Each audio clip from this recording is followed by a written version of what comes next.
السلام عليكم الناس الكل. الفيديو هذه هو تكمل الفيديو الأولاني اللي هو حكينا فيه عن مخاطر استعمال الأكياس البلاستيكية.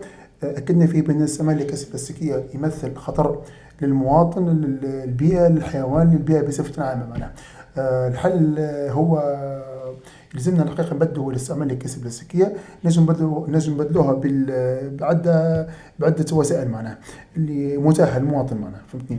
دونك الأكياس نجم نستعملوها كبديل للأكياس البلاستيكية، هما الأكياس الورقية، الأكياس من القماش، الأكياس زاد القفة التونسية اللي هي ورثناها عن جدودنا، وزاد ما ننسوش الأكياس القابلة للتحلل، وبالأحرى الأكياس البيوديجرادابل. نعرف بأن هي الأكياس هذه مكلفة شوية، مش متوفرة في برشا محلات، لكن كما لازمنا معناها نشوفوا طريقة ولا أي حكاية بالنسبة للمواطن باش ينجم معناها نسهلوا له عملية استعمال كيس غير بلاستيكي. وفي الختام كل واحد فينا ينجم يكون جزء من الحل. بدل البلاستيك، استعمل حاجة تنجم تدوم معاك، وما تنساش تشارك الوعي بين العائلة والأصحاب، خاطر التغيير يبدأ من احنا الحقيقة. السلام عليكم.